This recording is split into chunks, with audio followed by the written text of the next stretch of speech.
जब भीष्म पितामह को अर्जुन ने बाणों की सैया पर लेटा दिया, तब भगवान कृष्ण आखिरी बार उनसे मिलने गए। उनको देखकर भीष्म पितामह ने अपने अंतिम शब्द में कहा, हे केशव, मुझे मेरे पिछले 10 जन्म याद है, लेकिन इसके बाद भी मैंने ऐसा क्या बड़ा अनर्थ कर दिया कि आज मुझे ये दिन देखना पड़ा।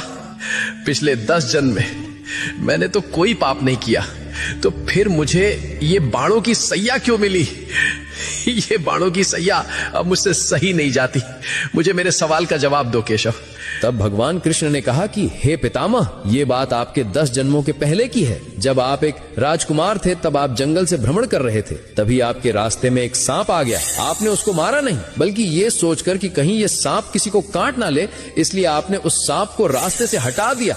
लेकिन गलती से बेचारा सांप कांटों के झाड़ में फंस गया। वो जितनी बार निकलने की कोशिश करता, वो उतना ही कांटों में और ज्यादा फंस जाता था। कई दिनों तक वो सांप उन कांटों में फंसा रहा और भगवान से प्रार्थना करता रहा कि हे प्रभु, इससे अच्छा तो मुझे मार ही देते।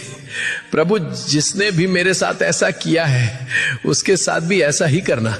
लेकिन पिछले 10 जन्मों में आपने ऐसा कोई पाप ही नहीं किया जिससे आपको उस कर्म का फल भोगना पड़े। लेकिन जब द्रौपदी का चीर हरण हो रहा था, तब आप मौन रहकर भी ये सब देखते रहे थे। आप चीर हरण को रोक सकते थे, लेकिन आपने ऐसा नहीं किया। तभी आप इस पाप का भागीदार बन गए थे। इसी कारण से जैसे वो सांप उस दिन कांटे में फंसा था, आज उसी प्रकार आपको ये कांटे की सैया मिली है। तुम कितने भी बुरे कर्म कर लो, लेकिन उसका फल अवश्य मिलता है, इस जन्म में या फिर अगले जन्म में, लेकिन मिलता जरूर है। भगवान कृष्णा को दिल से मानने वाले भक्त कमेंट में जय श्री कृष्णा अवश्य लिखें।